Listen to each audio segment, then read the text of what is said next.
Сәлем достар, бүгін сіздермен бала кезімізді есімізге түсіретін жұмсақ, үлпілдек, нәзік пряники дайындаймыз. Толық рецепті видеоның астына қалдырамын.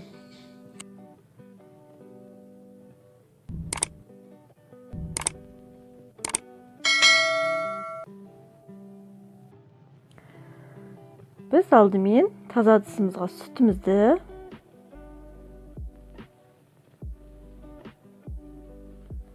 екі жұмыртқаны салып араластырамыз. Ванилин саламыз. Тұз, сода, қант саламыз. Барлығын жақсылап араластырып аламыз. Ұнға қамыр қосқышымызды салып араластырып аламыз. Ұнды міндетті түрде електен өткізіп алыңыздар. Ұнымызды бөліп салып араластырамыз.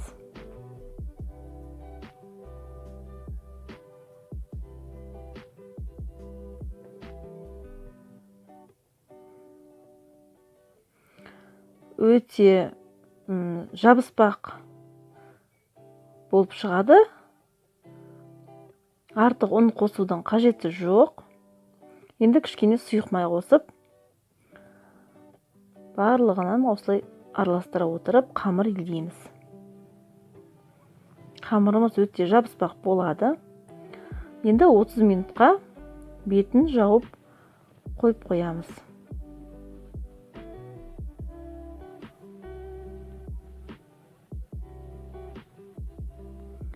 Енді ұн себе отырып, қамырымызды жаямыз.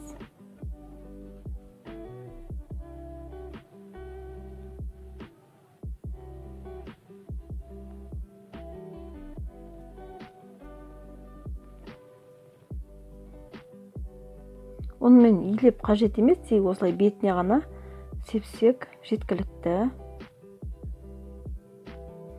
Бауырсақтікі сияқты қалыңдықта жаямыз. Енді осылай кез келген формада кесуге болады.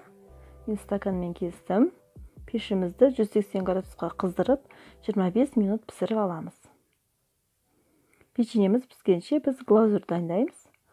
Бір жұмыртқаның ағы керек. Оған қантымызды бөліп сала отырып, әппақ болғанша араластырамыз. Енді кішкене лимонның суын қосып жіберуге болады, шырынын араластырамыз. Неке пряниктеріміз пісті. Енді барлығының бетіне осылай жағып шығамыз.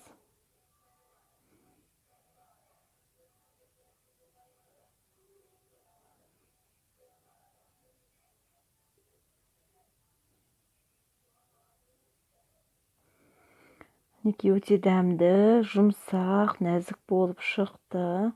Сіздерде осы рецептпен дайындап көруге кеңес беремін. Менің рецептім ұнаған болса, лайк басып, комментария жазып, қоңыраушаны басып кетуді ұмытпаңыздар. Назарларыңызға рахмет. Алда сіздермен көптеген рецепттермен бөлісетін боламын.